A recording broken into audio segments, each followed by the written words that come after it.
Our first order of business is to elect the chairman. Are there nominations for chairman? Nominate Mr. Hines for chair. Is there a second? I second. Are there other nominations? Any other nominations? All in favor of Mr. Hines as chairman, please say aye. Aye. Unanimous. Congratulations, Mr. Chairman.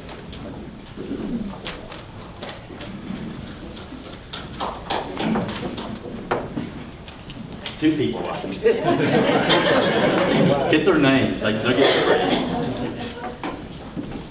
Next point of business is to elect a vice chairman. Do we have a nomination for vice chairman of the board? Nominate Pam Fanning. Is there a second? I'll second. Is there any discussion? All in favor, signify by stating aye. Aye. Opposed? Congratulations. It's also Pam Fanning's birthday today, so what a wonderful way to spend your birthday. Happy birthday. That's right. The next order of business is to set the date and time of the school board meetings. Do we have a motion as to that? I would like to set it back earlier, like say at 6 o'clock rather than 7. Okay, is that a motion? Do you want to amend that to include a date? Tuesday or second Thursday perhaps? Whatever works best with everybody else. I'm open for either day. Let's do this. We've got a motion, I'll second it, to move the meetings back to 6 o'clock. Let's vote on that, and then we'll vote on a date. Do we have any discussion on 6 o'clock meetings? No? I'll call for a vote. All in favor of 6 o'clock meetings, signify by stating aye. Aye. Opposed? No? All right. So do we have a motion on a date? It needs to be either the second Tuesday or Thursday, I believe, would be traditional. I know it's usually been on a Tuesday, but do we have a motion on either of those? Any preference? Make a motion for Thursdays. Okay. Do we have a second? I second that motion. Any discussion? All right, call for a vote. All in favor of having the meetings on the second Thursday of the month, signify by stating aye. Aye. Opposed? No? All right. The next order of business is to elect a clerk of the board. I would call for a motion on that. I move that Alicia Fields be clerk of the board. Okay, do we have a second? Second that. Do we have any discussion? All in favor, signify by stating aye. Aye. Opposed? All right. The next point of business is to elect deputy clerks. Do we have a motion on that?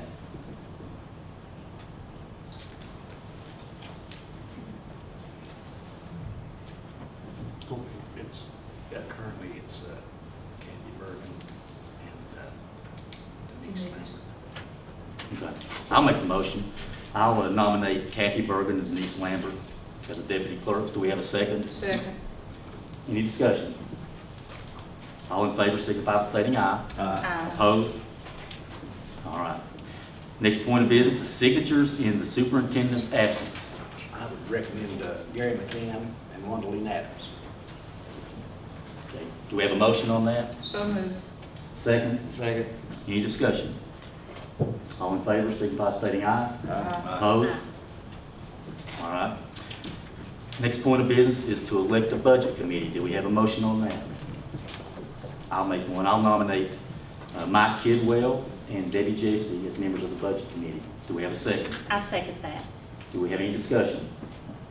All in favor, signify by stating aye. Aye. Opposed? No? Okay. And the last point of business under organization of the board is to adopt the rules of order. Do we have a motion on that? Mr. Chair, I make that motion with some amendments to Okay. it. All right. The amendments would be where it says chairman. I know we do now, but there's potential for not to change that to chairperson everywhere it's listed. Also, in the fourth bullet, that the chairperson and superintendent wordage be flipped, switched, that the superintendent shall prepare the agenda with the assistance of the chairperson, and then the request by delegations be submitted to the superintendent. And then the next bullet there, that the 3-day rule may be waived at the discretion of the superintendent with consultation of the chairperson. Okay, that's your motion? That's, and one more, Okay. yes. And it's not bulleted right now, but I would suggest bulleting that portion where it says, members of a delegation may not mention students, employees, or individuals by name in an open session. Okay, do we have a second? I second that. Do we have any discussion? All in favor, signify by stating aye. Aye. Opposed? All right. The next point of business is approval of the agenda. Has everybody had a chance to read over the agenda? Do we have a motion to accept the agenda as written? I'll make a motion. Do we have a second? I'll second. Any discussion? All in favor, signify by stating aye. Aye. Opposed? All right. Has everybody had a chance to look over the minutes of the December 15, 2015 board meeting?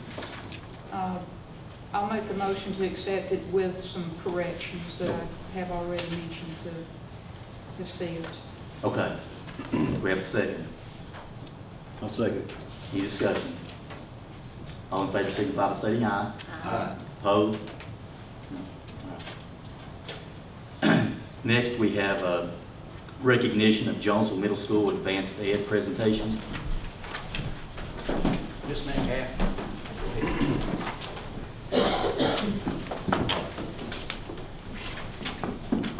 Good evening. Good evening.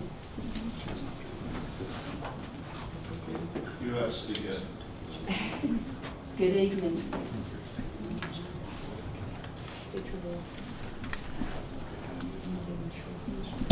My name is Lynn Metcalf, and I am the principal at Jonesville Middle.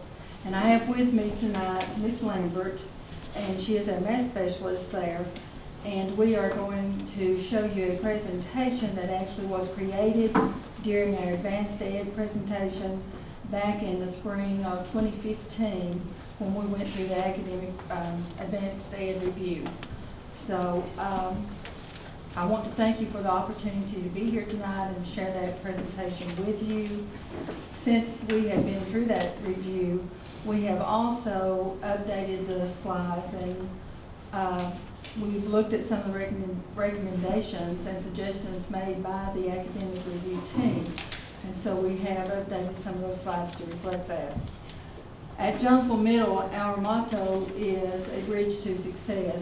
So we hope that this presentation will expand your view of our students' involvement and success, and how the faculty and staff at Jonesville Middle strive to provide every opportunity to enhance the student learning and academic growth there, which yields our students to be contributors back into our school setting, school community, and into the society. So at this time, I'm going to ask Ms. Lambert if she would please to show the presentation. Thank you.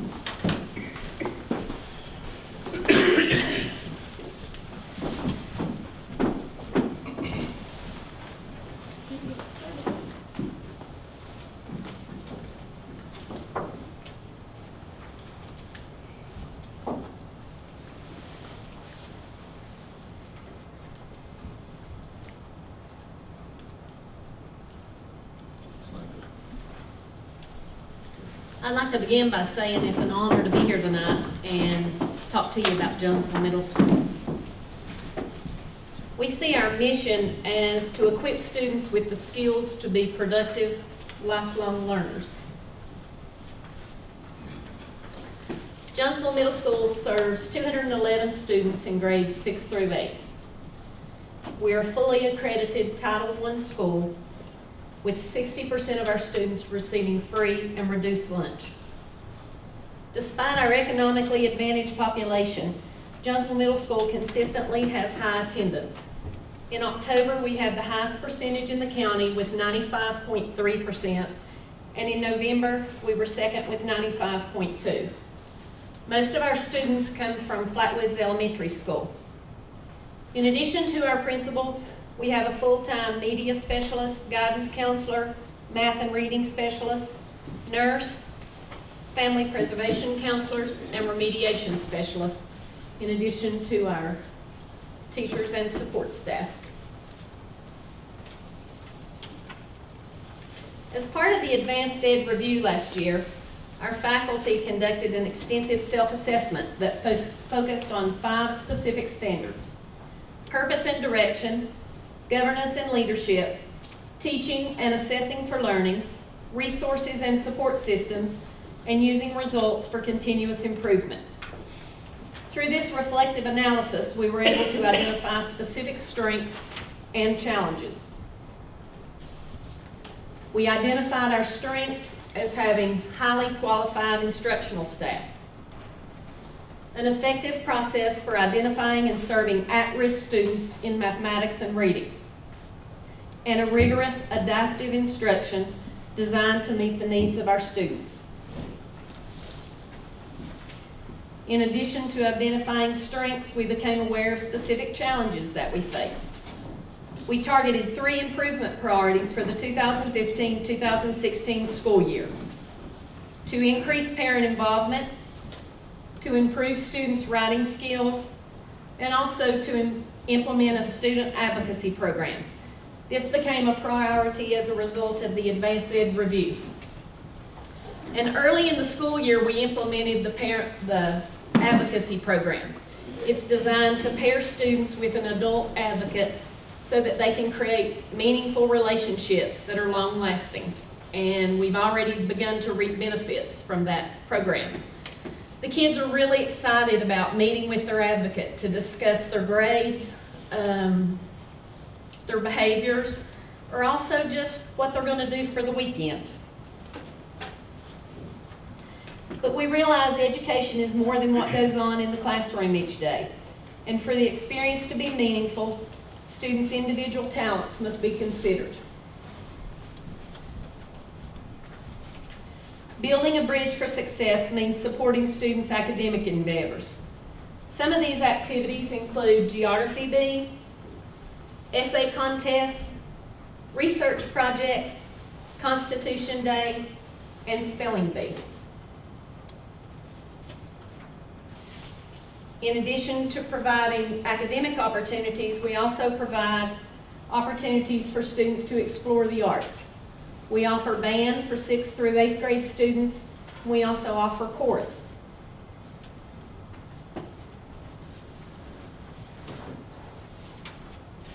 Building bridges through community involvement is important as well. We host 2 parent nights each year. Students participate in Tobacco Festival Parade and Christmas Parade. We have Grandparents' Day, breast cancer awareness activities, and 6th grade students participate in Kids in the Creek each year, which is sponsored by Daniel Boone's Soil and Water Conservation Office.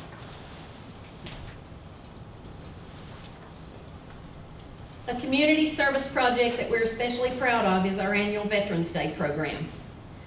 We invite veterans to enjoy breakfast and a program to honor them and their service to our country.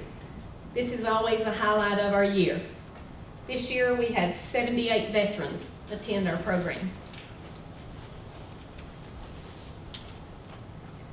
Some notable achievements of our students.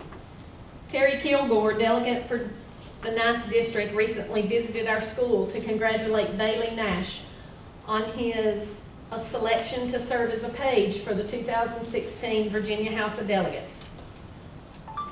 Kayla Belcher, Callie Perkins, Jasmine Brewer, and Sarah Graham placed 2nd in the Appalachian Area FFA Forestry Contest. In May, this group will travel to the state competition in Southside, Virginia. Miranda Howard earned a spot in the Virginia Band and Chorus Directors Association District 7 Junior Symphonic Honors Band. And Madison Combs was selected for All-District Chorus.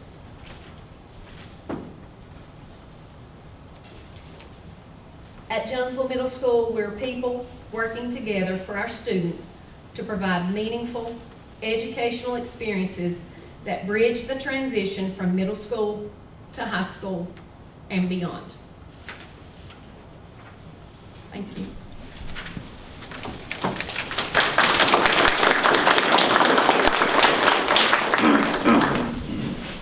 Thank you for sharing. Absolutely, thanks to both of you.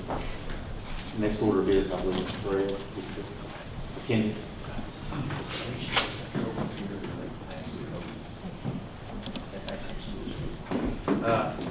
I'd like to congratulate Dr. Metcalf and Jonesville Middle School for the highest attendance for this month. The attendance rate was 95.7 and Elk Knob Elementary 95.3. So let's give those two schools a hand.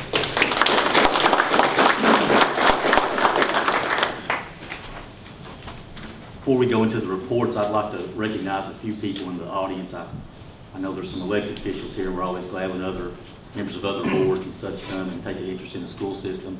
I'll start over here. I notice we have Mr. Larry Mosley, who's the supervisor for District 3. Appreciate you being here. I notice we have Ms. Jill Carson, who's on Pink Gap Town Council. Appreciate you being here.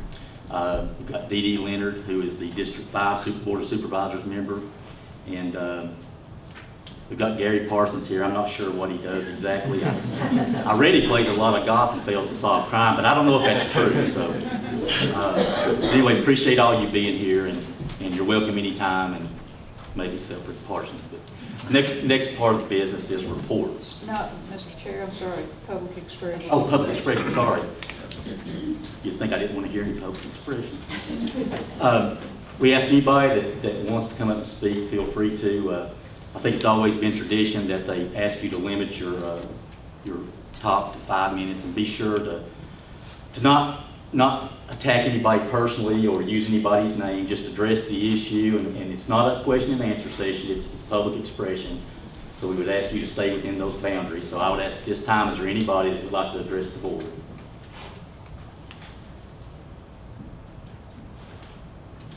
Mr. Watson? My name is Eddie Watson. I'm from the Jonesville District, and I'm almost embarrassed to say I've never been to a school board meeting before. I do have a son in the school system, so I guess I'd say I've got a little skin in the game. I see some young people here, and I think that's great. I hope maybe over the coming months bring him out, let him see how the school system works. I'm not here to say anything hateful to anybody or about anything, but since I've always given an opportunity to talk, I thought you might as well take advantage of it. So one thing during the past week, I know we've had two-hour school delays with what I would consider good weather. I get out, I mean, I'm walking down the street at the same time at 8 o'clock in the morning, I always do. Then I look out the thermometer at 9 o'clock, and it's about the same number of degrees it was when I came in. And to use a word that I've heard Mr. Harbour use on the radio talking about ball games, I think if you go to school 2 hours late, it's going to discombobulate the whole day. And I know, the kids are probably up in the air. Their classes are shorter. Everything gets messed up, in my opinion. Secondly, I know over the last few years with my son, he has had a problem with the meals being served at school. I think school needs to be a good experience for all the kids. And I remember used to him, getting up and wanting to go to breakfast, eat breakfast at school. But how many of you all have ever eaten biscuits and gravy with wheat biscuits? You know what I mean? He's thin. I'd like to see him gain some weight, and I can assure you, I do everything I can at home to feed him well. So I don't know, maybe some of this stuff's mandated from the state. I'm not sure, but I believe they could be fed food that they enjoy more.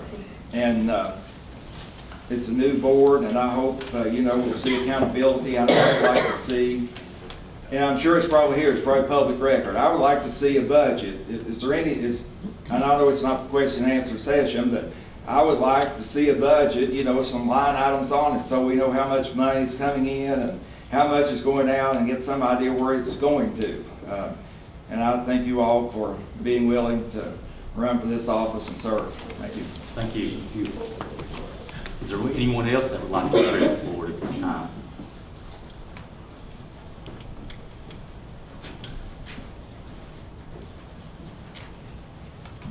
Ms. Carson?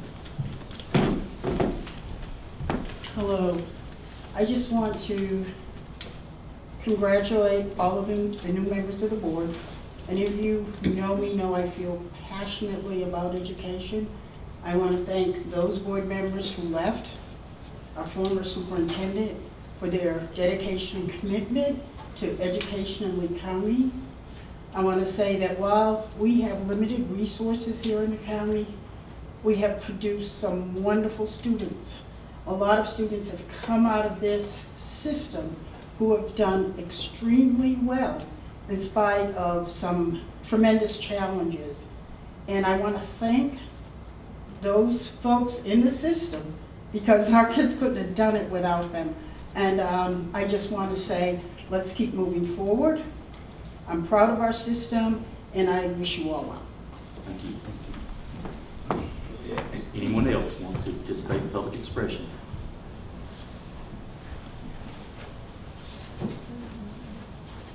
Not, we'll now move to reports. And the first item on the agenda is time clocks. Anybody like to address the issue of time clocks before I do? I think we'll let you get it right. Okay. One of the things that I've heard about, probably, there's a couple of issues, but one of the main issues that I've heard about when I was running for office and since I've been elected is teachers, people that are salaried employees, people that are professionals being made to clock in and out with time clocks. I can't find any, or most other school systems don't do it from what I'm told, from what I've researched.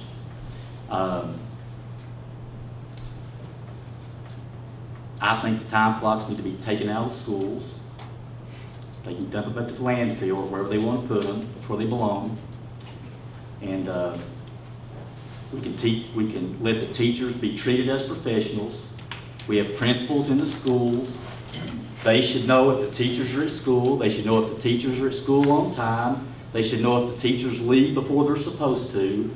And they could keep that information. They've done it for years. And then if principals have problems with teachers not respecting the hours they're paid to work, then the principals can make recommendations to the superintendent and the board, and we'll take care of those situations. But I trust the people in the schools, and I trust their principals and their teachers both. And I think this is a morale thing for the teachers, quite frankly. And one thing that at least I know a few of us on the board are committed to, I won't speak for everyone because I don't want to do that, but we're really committed to helping the morale of the teachers. And we hear it from a lot of people. And so it's my desire that we actually vote tonight to abolish time clocks. Does anybody else have any comments? I second that. Debbie, Barbara, anybody want to refute me? I don't. Yeah, I echo what Rob's saying. I don't understand the reason for it. I'm a salaried employee myself. Also, the cost involved in getting it put in place could be used elsewhere. I don't think the teachers understand why that they were installed, to be honest with you, from the teachers that I've talked with about it. Well, there's different explanations that we get when we ask the questions, and so I don't know what they are, but none of them are satisfactory to me, so. Mr. Miles, do you want to speak on that? Okay, the reason for the implementation of the time clocks was brought about by Obamacare with the Affordable Care Act. Different standards in that has been set up to make us show people that work 30 hours or less or 30 hours or more. So there has to be documentation of that. We were told almost 2 years ago when we started this to prepare for it, one of the first things we were told was if the county is ever audited over this, and there's huge amounts of money for fines if things don't go well. If they're ever audited, the IRS is not going to accept a paper trail. Can I ask a question? Sure. So what you're telling us, I believe, and tell me if I'm wrong, because I've been wrong a bunch of times in my life, is that this is because of part-time employees, people that work 30 hours or less, because if we allow them to go over, then they might fall under the Affordable Care Act, and we have to provide them health insurance. Okay. Correct, yes. So what does that have to do with teachers and principals? Okay. You should have got a couple papers in your packet. Mr. Marion has got another paper, the one's got the red writing on it, or the red shading. This was about healthcare reform and comes from Isle, Washington. And there's a little section down at the bottom. I don't have one of those. I think I got it. This one. Yes, exactly.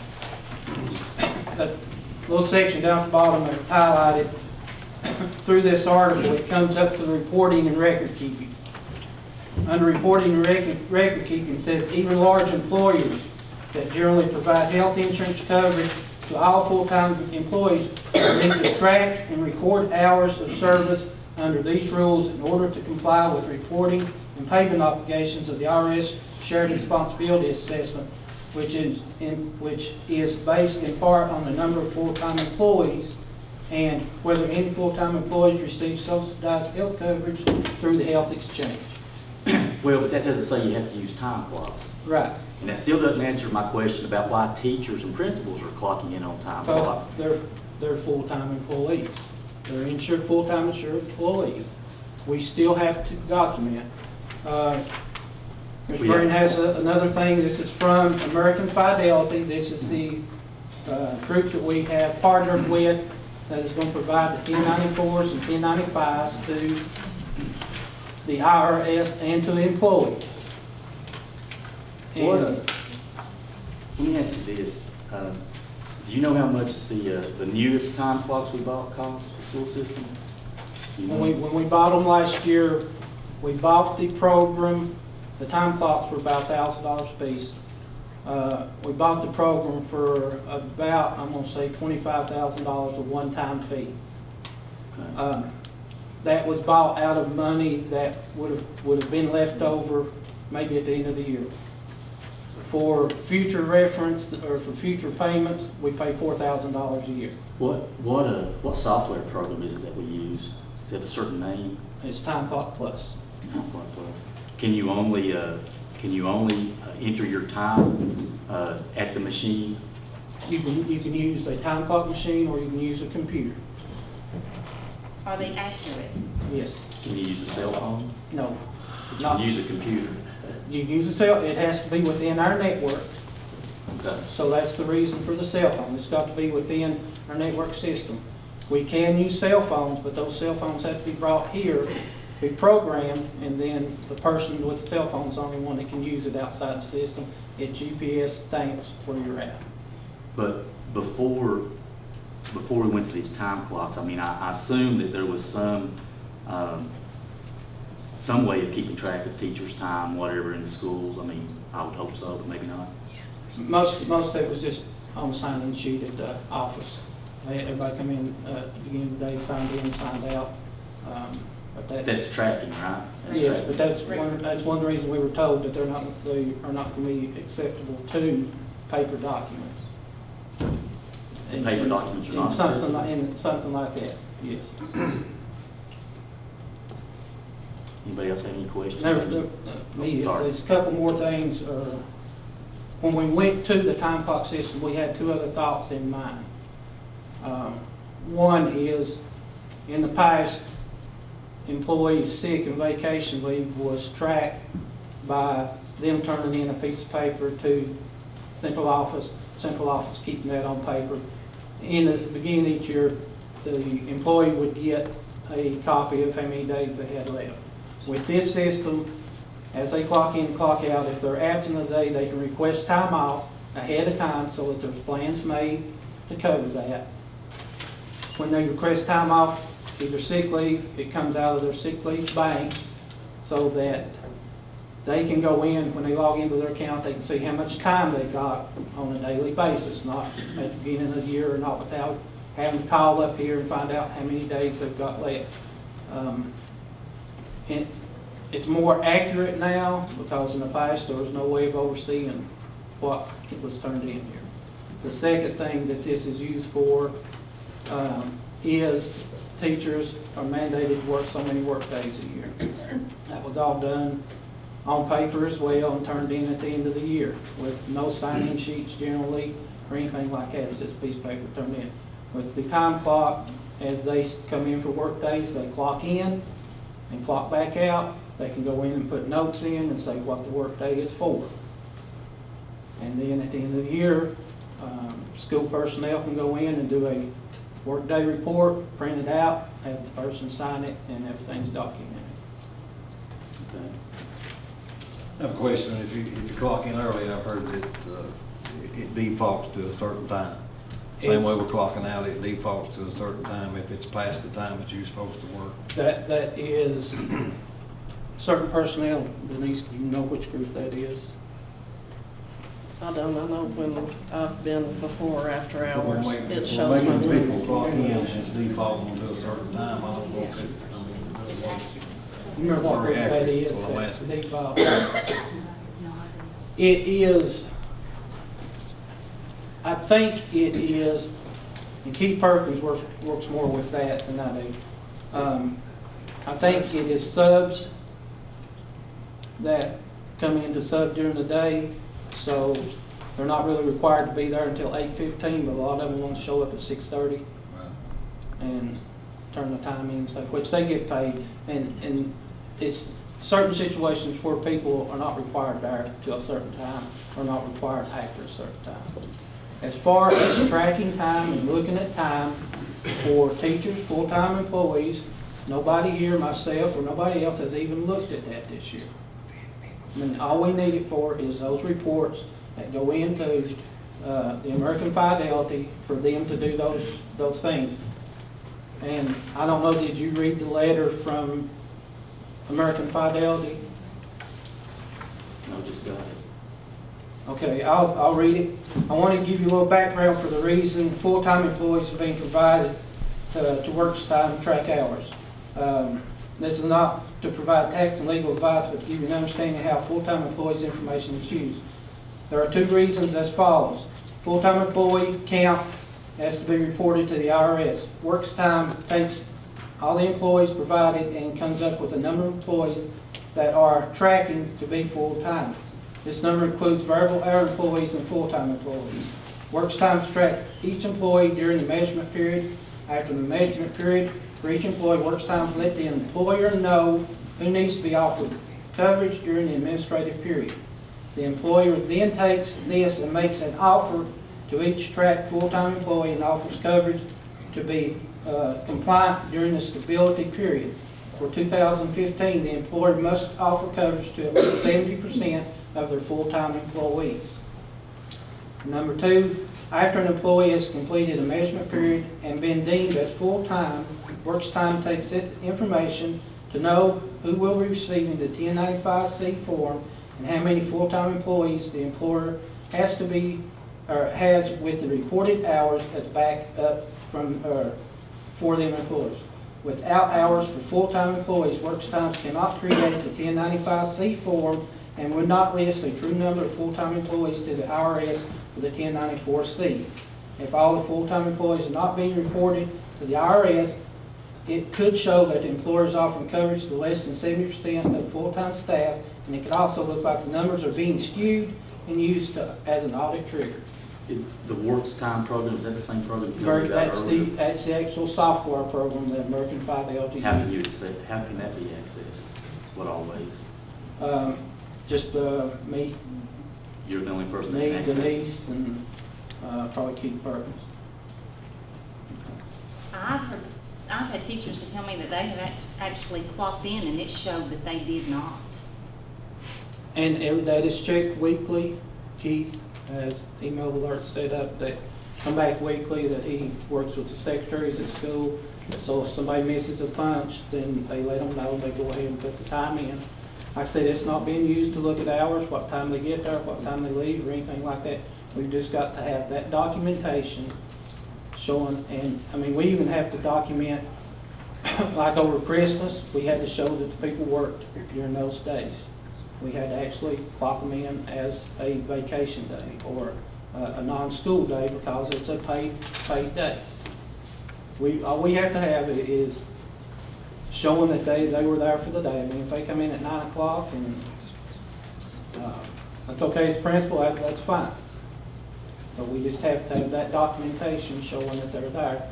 And then, like I said, they've been trained that after hours, they clock in as work daytime and things like that. I won't belabor the point anymore, but would you agree that we can document those hours in different ways? It doesn't have to be like time clocks. With a lot of manual labor, yeah. I mean, that's going to take, and it's turned into almost a full-time job for myself and Denise just to prepare to get ready for this. Not counting, taking pieces of paper and putting it on an Excel file from 500-600 employees to then upload when we can run a report that's going to automatically put that information in. Okay. Anybody else? Yes, I've got a couple of questions also.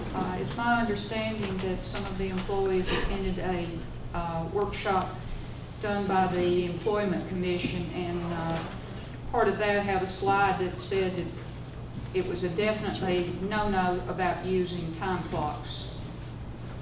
Are you aware of that? Not aware of that, but there is a document in there from the Fair Labor Standard Act that says that it's not against. Well, and I'm wondering, but then of course that was from 2004. I think there's been some changes in the Standards Labor Act since 2004. I know Mr. Hobbs researched it, and he also put a document in there about being able to, that it wasn't against any, it wasn't a violation to do that. And second question, could not most of the information that you were needed be provided by the open RDA, which we already have, as opposed to having this other time clock? It could be pulled, and we did have to do the first year, but that goes back to manual conversions of everything from days to hours and grouping all those together. And once that goes in hours, if we're ever audited, I don't know what the IRS is going to say when every single person's got the same amount of time. Because that's what would show up if we had to do it that way. Every person in the system is going to have the same amount of time. Is that what it showed before you had a time clock? We've not had to have this until the Affordable Care Act came into place. And we probably wouldn't have it now if it hadn't been for Obamacare and the Affordable Care Act and the way this is having to be reported. Anybody else have any comments, questions? Any other business in relation to time clocks? I'm going to make a motion that we do away with time clocks. Mr. Chair, Yeah. parliamentary wise, we've already approved the agenda, and that wasn't an action item, so we will need to amend the agenda. I will move to amend the agenda to include a vote on time clocks. We have a second. I second. Is there any discussion? All in favor signify by stating aye. Aye. Opposed? No. Aye. I'm sorry, that should have been just for amending the agenda. Yes. Then you need. Yes. I'm going to make a motion again to remove the time clocks. And I would ask for a second. I second. Any discussion? All in favor signify by stating aye. Aye. Opposed? No. Next on the agenda is ICT. It's the other issue that I've heard about from teachers and administrators. I've heard a lot about it, and I'm sure it's a very well-intentioned program like they all are, but it's taken up a lot of time and a lot of resources, and I think that from what I've been told that these teachers that are devoting their time to this program could be better served and better serve our students by being in the classroom teaching them. So, crazy concept perhaps, but, and so we've had a lot of complaints. I know just talking to the other board members, I've had a lot of complaints about this program, and I can't find any support for it, quite frankly. And so once again, I think we need to get rid of it. And I don't know, I think maybe Miss Adams is in charge of this program, I don't know, but I have some questions about it as far as, I don't know if there's contracts involved, I don't know, but. Can you address? Sure.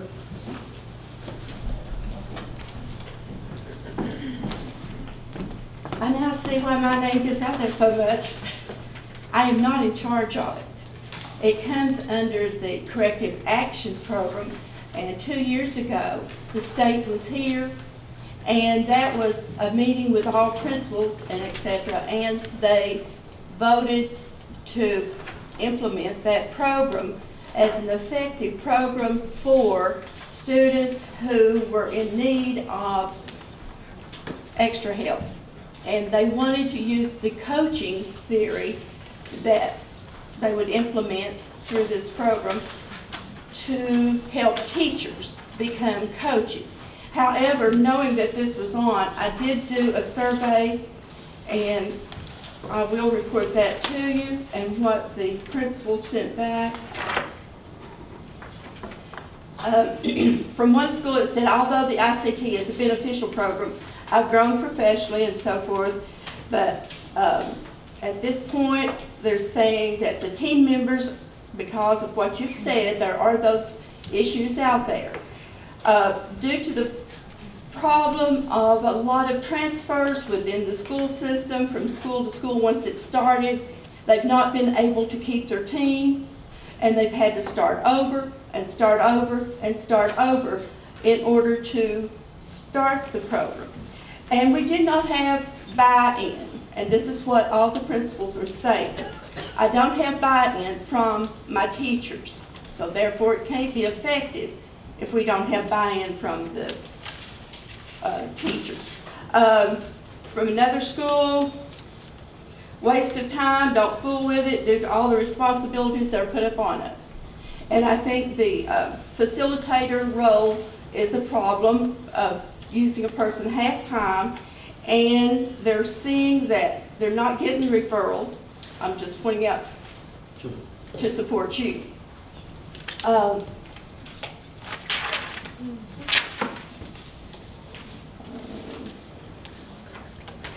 One said it has great potential for targeting and constructively dealing with learning difficulties in the classroom and behavior, and as working together. However, they say it takes away time from the group, and 2 professionals are taken from the school. I do not see the process being used correctly at our school. I assume it's because only 2 teachers have completed the training. And it is a training that is required at least for 3 years. So it is a lengthy process. And I did check out to see how much money the state has paid for this. And I'll give those figures also. One said they did not feel it was for high school use. It was a headache to deal with since it had been implemented, lost guidance counselor due to it, couldn't free up enough teachers, and did not benefit their school. One school said, we've not really been able to implement the program due to staff turnover in the past 2 years, and that is the #1 problem, was one of those, not being able to keep the team together. The next thing, I have a paper that shows all of the hours, the training, etc. that went on. I have a paper to show you the cost, and the cost is like $241,000 that the state has already paid out for this program, plus each facilitator that is trained, it's $1,200 times the number, and I think it was 12 times 12. And they've had to start over with facilitator after facilitator, and it has been an issue. I think that's all I have at this time. But overall, I think that the program is not being successful, in the consensus. So you basically found out what we were finding. Pardon? You basically discovered what we had. Yes, but I wanted to say that it came under it's not my program. It came under the school improvement when we had 8 schools who were in improvement. And I think some of the principals can speak to it, to that when we started looking for things to improve the school, you know, you go out there, everything's. But like Ms. Sanders was asking, you're kind of getting the same feedback that we got, and I take it from your comments. So I did want you to know that. So. Okay, I appreciate it. And I think the consensus is that they do not have it successfully done. Sure. Yeah, I'd like to make a comment if you don't care. I went to ICT training one day at Thomas Walker, and we had 7 teachers involved in it. You know, we had to have 7 subs there for them 7 teachers. And Thomas Walker being one of those schools, in-school improvement, I think we need the teachers in the classroom more than we do training for such programs that's not successful. Well, I think the program has some advantages, but It could have. and probably in just not all of our schools, but at this time when we have 8 schools in school improvement, you know, we're not looking to put one program here, one program here, and one program here. We wanted uniformity. And I think at this any point, principals though, here who would like to speak, pardon? I think at this point, though, putting our teachers in the classroom is the best improvement that we can do. I understand. And I make the motion to end the ICT program. I think we'll have, Yeah, I'll tell you what, I think, I'll make the Wait a minute, I had a Sorry. question. I had a question. Ms. Adams, It's fine. what will be the consequences of, if this motion passes, will there be any consequences? I think we will have to report to the state and give the reasons and so forth, and that's what I see. That don't sound like a And we problem. will have to go back and look at our school improvement plan. Yeah, that's what I was going to say, will not the corrective action plan have to be It'll have to be addressed. Yes. I'll make, it's not directed towards you, I'll just make another comment, and like I say, until I was running for school board, I didn't know what ICT was, and I'm still not sure I know, but I can't find any principals that think it's a good program. It's not me or Mike Kidwell or Pam Fannin I saying know it's bad. I'm just, I'm getting it from the schools. But when we are implementing school improvement, we're looking for programs that will help these students. And I think our population has changed, and you have to realize, that we have challenging times. Sure. And the teachers do too in the classroom, because the students are not the same. Right. And that's what we were looking for, and it was presented to us as a program that would help. And I have to say, I have been to 1 or 2 of the trainings, and I have seen them work with students to understand content, reading skills, but it takes time, and as you said, Yeah, a lot of time. Correct. Thank you, Ms. Adams. Thank you. Thank you. I'll move to amend the agenda to allow a vote on ICT. Is there a second? Second. Any discussion? All in favor, signify by stating aye. Aye. Opposed? All right, is there any motion as to ICT? Yes, I'd like to make the motion to end the ICT program. I'll second. Any discussion? All in favor, signify by stating aye. Aye. Opposed?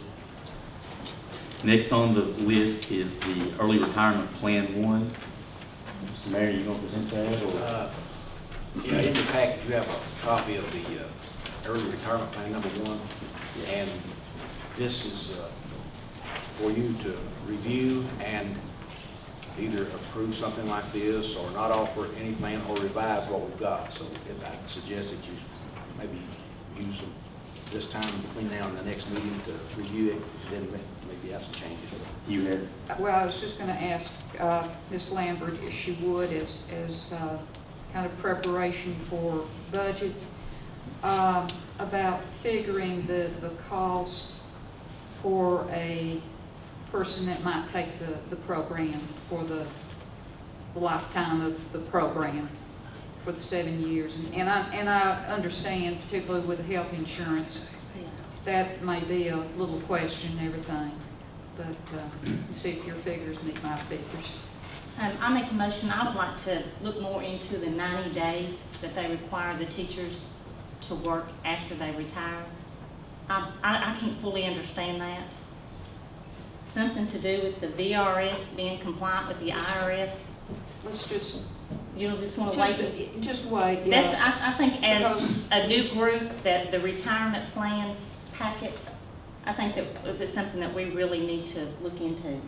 Right. I don't think, some other ideas may be forthcoming. Right. Yeah, because that's the one thing you hear from a lot of teachers. I might be interested in that, but I don't want to work this 90 days. And they can't find counties around us that have to work the 90 days, so I don't know what the right answer is. But we can all think about this, I guess, and discuss it another day. Yes. Anybody else have any comments about that? Next thing is the 2016 Virginia School Board Association Regional Forum and Student Art Contest, which will be April 21st, 2016. Is there any other information on that? Maybe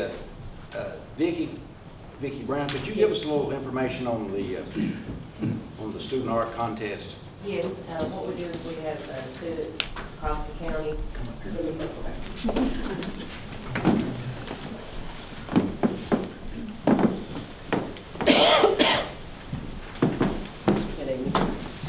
We have students across the county that participate in our Virginia School Board Association Art Contest, and we display them here. We kind of do a contest at the school, and then we'll bring them and display them for you all, and then when you all attend your conference, you actually take them with you, the superintendent conference and everything. And it's a wonderful display. We'll have it set up everywhere, but it's a really good participation in our fine arts program. It comes in April, and we usually try to set it up a little bit ahead of time. That way you all can take it before April. That should be coming toward the end of March or in that board meeting. But it's a wonderful, you'll be amazed at the talent that we have in this county. So this room will be very vibrant whenever that time comes. Thank you for doing that. It's wonderful. FYI, the forum is in Galax this year. Be sure to remind us of that. I will. Thank you. That's just an announcement that person. So Lee County Spelling Bee, January 14th at the school board office. Connie, what's the time on that? 7 o'clock. 7 o'clock. Next is enrollment.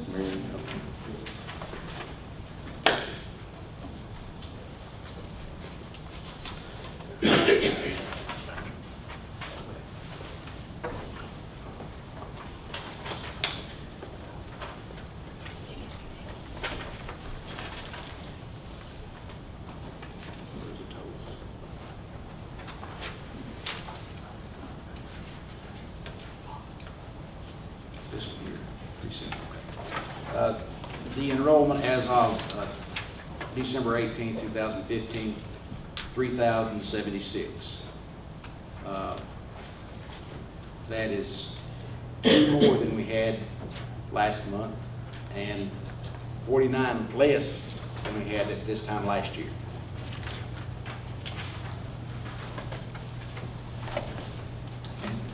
And financial, Denise, would you come over to do financial?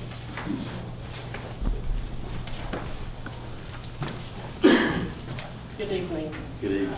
In your packet, you should have the financial statement. Looks like this. The front page is a summary of our financial activity, and the pages thereafter are details. Our total revenues for December were $2,779,210.61.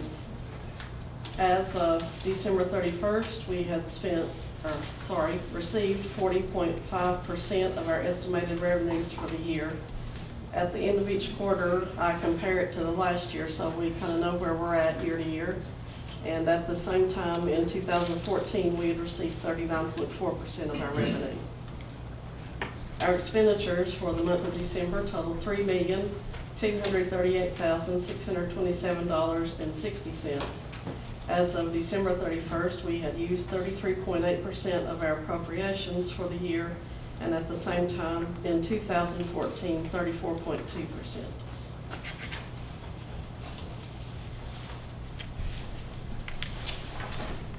I'll be happy to attempt to answer questions if anyone has. Mine's a simple question. I noticed in the board packet for last month, or I don't know if it was December or November, maybe both, that there were individual line items printed out for each vendor, showing the amount each vendor was paid, whether it was Amazon or whoever. And I noticed it's not in this packet. Is there a No, reason? that's because we came back this week, we did not have time to process Okay. our invoices for I just payment. noticed that.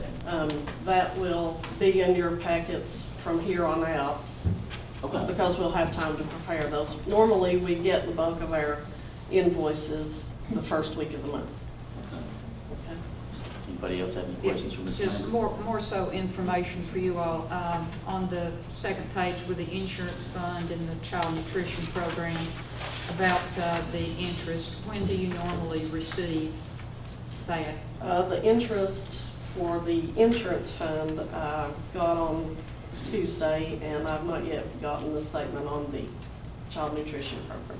Okay, and that's why But- that wasn't available. Before our next meeting, I will have entered those revenues in, so they will be in the year-to-date figure. Anybody else have any questions? Thank you, Ms. Lambert. Next, under category A is our action agenda items, and under A is consider approval of date, time, and place of a public hearing for 2016-2017 budget input. Does anybody have any ideas on Ms. Jessie, perhaps?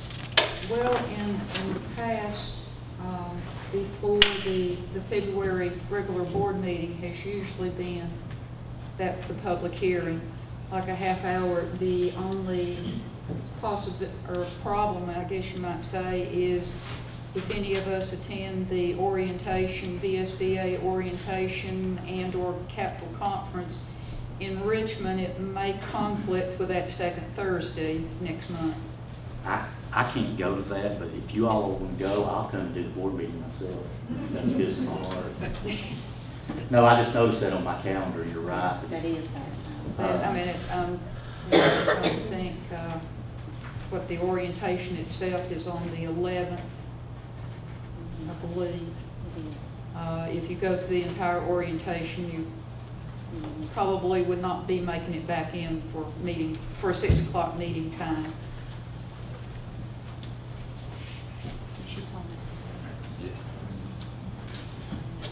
I can't hear it.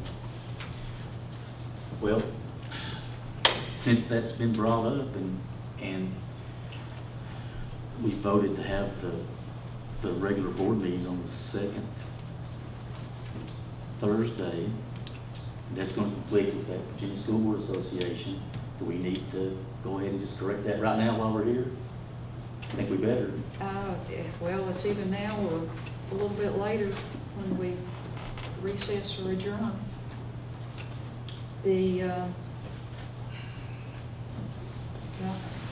How many are planning on going to Richmond? I'm thinking, I'm not sure. I think he's for sure going. Are you for sure going? Well, I particularly like to go to the capital part of it, then, if possible. Do we want to move that school board meeting back to the 9th on that Tuesday, just for that one day? The only thing is, we may have to leave on the 9th to, well, I mean, it would be either that or leaving about 3 o'clock in the morning to get up there to the meeting for. Guess we need to decide which is the most important. Wednesday. Do we need to attend Again, that, or right. do we need to get this out of the way? Well, give me a suggestion, Ms. Jessie, give us something to think about here. You're a veteran of this board, you've got more insight than we do. Well, I mean, I hesitate, we have set the meeting date as the second Thursday. I hesitate to change that, although there is the conflict, and there may be other conflicts like that do occasionally arise. But I mean, if potentially 3 of the 5 board members are planning on going to that, it Going doesn't there. make sense to I mean, schedule a board meeting. That's The what other one may Mr. be Harper to move it did. one week to the 18th. You have a problem with that? I'm fine with it. Well, I guess I'll make a motion to amend the agenda to allow a vote on a substitute date for the February meeting. So that's a motion. Do we have a second? Well, I think we can just do that when we, there at the end of the Just do agenda that. where it has adjourned or recessed to, Okay, that's fine. and set that date. As long as everybody's okay with that. And then the other thing will be simply, are we going to do the budget input? Normally, it's 30 minutes before the regular board meeting on that same day. Good with me?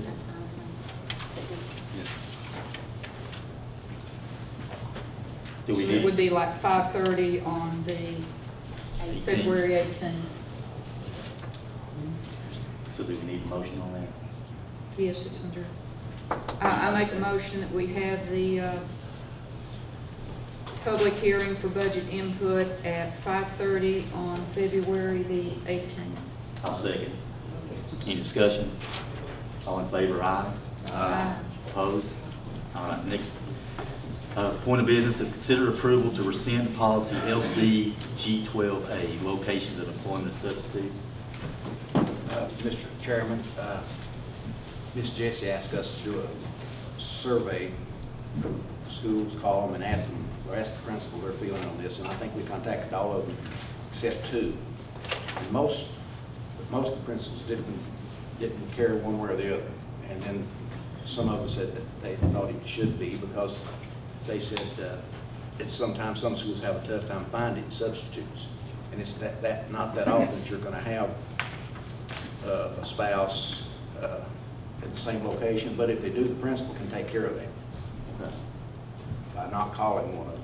So the way I look at it, if you don't need the policy, you don't need it.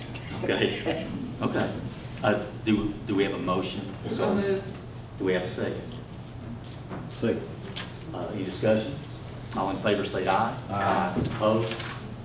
All right, next thing is the consider approval of the 2016-2017 school calendar. Do we have any motions regarding that? Ms. Stardage. Oh, Ms. Carter? Oh, sorry, I saw your name on there.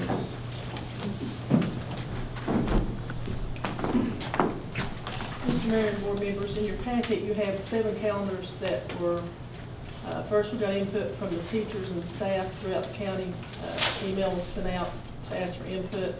The principals were responsible for returning that input for their schools.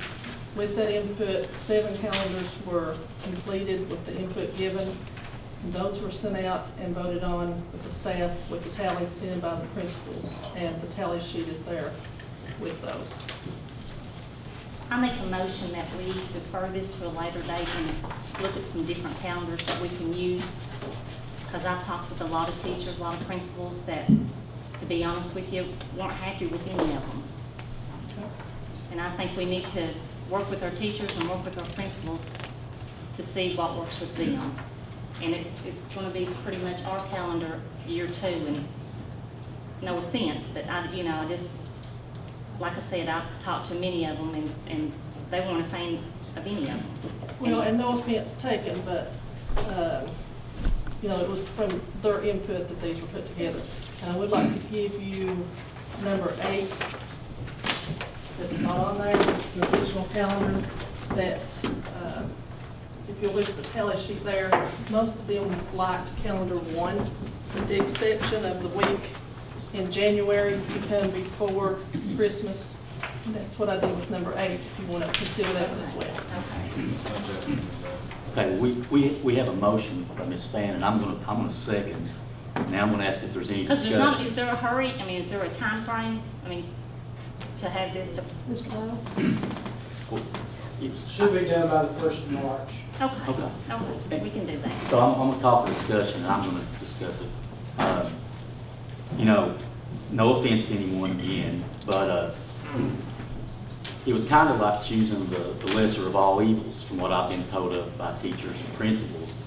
And, so just because more teachers chose option one, they felt like they had to choose something. And I've just had too many phone calls and complaints. And, you know, one thing in particular, and I think it's a real sticking point, and I agree with everybody that's brought it up, was that we have a day before Election Day when the teachers have to go and have a professional developer or whatever, and professional development. Then they get of course, to be out of school on Election Day. I don't know why we couldn't change that and allow the teachers to have a 4-day weekend, so to speak. And that's one of the biggest complaints I hear. So. Mr. Hines, Yeah. I can give you a little insight on that Okay, because please do. we tried to do that last year or the year before, and the elections office asked us, because we did have a lot of school personnel that worked the elections, that they were going to have, if they didn't have those personnel, it would be difficult for them to do the polling places. What do you mean? I don't know what that has to do with what I said. Well, I mean, if you took the Monday, you're saying just give a 4-day Yeah, weekend? yeah. Okay, Yeah. all right. I'm saying give teachers Monday off. I misinterpreted what Okay. you were going to say there. Okay. Excuse So, me. and that's why I think that we want to table this and come back at a later Yeah. date. And because I've got calendars presented to me from 2 or 3 different schools and from other teachers. So I do as well. yeah. So we've had a motion and a second to defer this. We've had discussion. All in favor, signify by stating aye. Aye. Opposed? All right.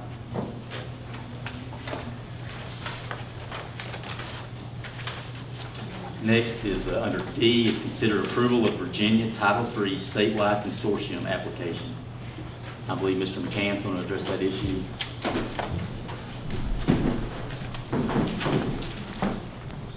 Thank you.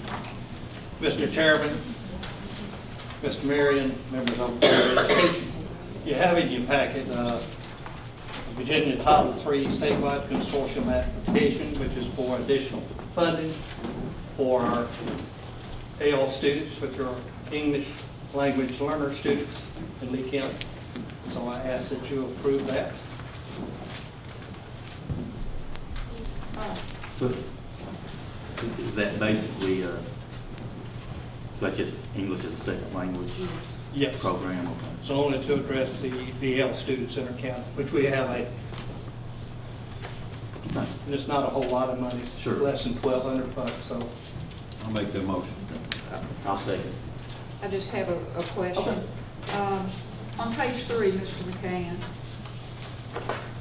under the number of ESL teachers receiving professional development, there's 20 listed there.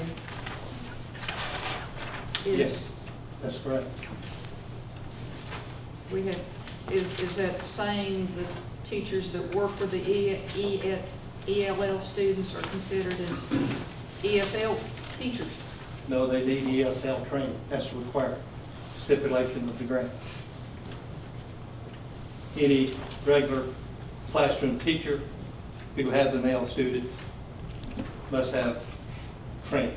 Okay, well, that's in the first one, but the second one says number of ESL teachers. I mean, don't we just have one ESL teacher? Only, right, that's Ms. Unique, our teacher. Right, well, She is, yes. doesn't that She mean- coordinates the activity. She does the training and coordinates the activities, PD, for those regular classroom so teachers. doesn't that need to be corrected then? There's only one ESL certified teacher in the system, that's Ms. Unique. Right, And well, she- I mean, and the way this, to me, the way this indicates is that we have 20 ESL No. teachers. It indicates that there are 20 regular classroom teachers that receive training. Well, the top one says that there are 20 content or classroom teachers receiving PD. But the second one says number of ESL teachers receiving professional development, and it's listed as 20. Yes. But there's only one ESL. But there's teacher. only one ESL teacher. 20 people have got training, there's only one ESL teacher, is that what you're saying? Those teachers receiving the training are the classroom. The ESL teacher doesn't need the training. And I'm sorry for the confusion, but I think that's correct. I will check into it and see. we have to indicate the number of teachers that are receiving EL training. Excuse me, Mr. McKenna, does that seem that there's 20 classrooms that have at least one ELS student in it? Yes. So, and Ms. Mooney moves around to those 20, that's the Right. 20 that you're referring to, right? Right. It's misleading. I can see where you get confused, but I think this is what the state wants. Okay. Good question. Satisfied, Ms. Jessie? Are you satisfied? Not exactly, but I'll accept it. Okay, do we have a motion? Do we have any other questions for Mr. McKenna? Do we have a motion to accept the, I guess, filed application? Well, she's not satisfied, and can it be rewritten? If you're not satisfied, why would you accept it? Could it not be rewritten? It's the way I understand the confusion, but that is correct. That's what they want. It's what the state is wanting. How many regular classroom teachers receive the EL training? That's what they're asking. The question is misleading, but the answer is correct. Now, we can change it if that's what you wish.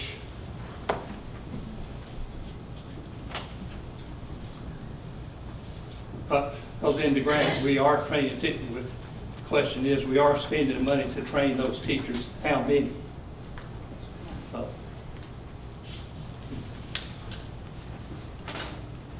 Any other questions? Open the floor to motions.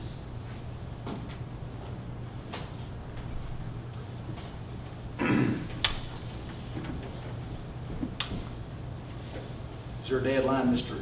McCann? yes. And it's indifferent, the meeting before you pass it or not, it's not a whole lot of money. So, I would think we What's the deadline? should be in a position where we're helping students all we can. What's the deadline? You know, what's the date of the deadline? The deadline Yes. is past, the deadline. Should have been, we got caught in transition of superintendents there. Is it too late then? They're waiting on it. I've got verbal confirmation that, they will accept it. Yes, it is late. I make the motion. Do we have a second? Second. Discussion? All in favor, signify by stating aye. Aye. Opposed? Next, we have consideration of approval of payment of bills. Mr. Chairman, I recommend we pay the bills. There are none. Yeah, There are none. we don't have. We've got them paid.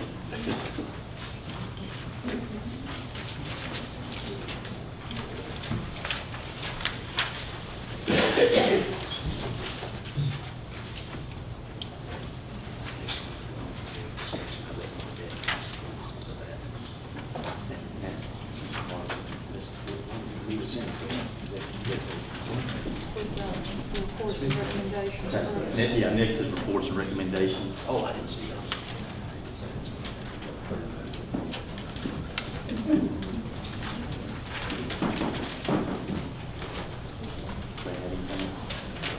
I do. I usually do, unfortunately for some. First off, I'd like to welcome that end of the board onto the board. And I hope in general in making our decisions, that we always remember to put the students first in our decisions. And secondly, without actually answering a question, sort of, I believe it is state law to have the budget, the line item budget on the school's website. So that should be available for anyone who would like to have a copy of the budget. And also, as I say, in line item form. And it is on the website And as it is well on- as a okay. couple of past years. And if not, I'll give you my copy of it personally. Anybody else have anything they want to say? I'd like to thank Ms. Jessie for the kind words. Look forward to working with everybody here also. I already think we're making good ground about what's went on here. And it's like the ICT program, I've heard it from a lot of teachers, that principals included, that it needed to stop. And I think there's other things that need to stop to put our kids first.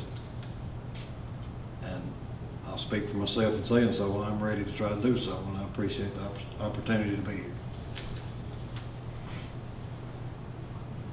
I'd like to thank everybody for being here. It's a nice welcome when you see people that are concerned. I'm excited for the teachers. I'm in your corner. I'm open, my mind is open, my ears are open. You all have our kids about as much as we have them. So therefore, I want you all to feel like that you are given the opportunity to do your best. And in doing that, whatever that I'm speaking for myself and these two because we've discussed this a lot, we will do whatever we can within our boundaries to make your job easier for you to be able to do what you need to do to teach your kids. Listen, my goal is for our county, you know, we're Lee County. Who cares if we're a poor county? Poor doesn't always have to mean down at the bottom. But my goal is in the years to come that the other counties are going to look at our school system and say, hey, that's what I wish that our school system was like. And you know, I want y'all to lift your head high. Y'all are our teachers, and we're proud of you. Y'all do an excellent job. You know, at Lehigh, we have, and at Thomas Walker, we have doctors and lawyers and great people that have come out of this school system, and that's because of our teachers. That's what causes that. So I'm on board to welcome you all to say, hey, we're going to have a fresh start, and we're going to do, you know, as long as you all do your best, that's all we can ask of you. That's all that we can ask. When the day is done and you go home and you know that you did your best, there's nothing more anybody can ask of you. But us three that we have talked, and I'm sure the other ones are too, because we wouldn't be a school board member if you didn't love kids, are here to support our kids, and in doing that, we will support you all, principals alike. I think that I think everybody up here on this stage has good intentions and wants the best for the school system. And people disagree on how to get there, and we can disagree and be civil about it. I always welcome people to give me recommendations or complaints, or just tell me I'm flat out wrong and tell me why. I don't shy away from that at all. One of the things I learned from practicing law is that I learn new stuff every day, and I learn different things that I maybe could do better or whatever. And so I always want to try to keep that in every aspect of my life, including in being on the school board. People have different motivations for running for office or whatever, but this particular position, I have a 6-year-old daughter that's in first grade at Flatwoods, and I don't want her to have an education that is any less fulfilling than anybody else in Commonwealth Virginia gets. I don't find it acceptable to as Ms. Fannin said, to kind of expect less out of our schools and out of our teachers and out of our principals and out of our school board. And we might not have as much money as Fairfax County or Richmond, but we can still provide a quality education. There's one thing I'll tell you, I graduated Jonesville in 1985, and I went to the University of Tennessee, and I had teachers tell me, there's more kids on that campus than in all Lee County. They said, you get lost down there. You can't go there and compete with these kids from Kingsport, Dobbins, Bennett, and private schools in Memphis and Nashville.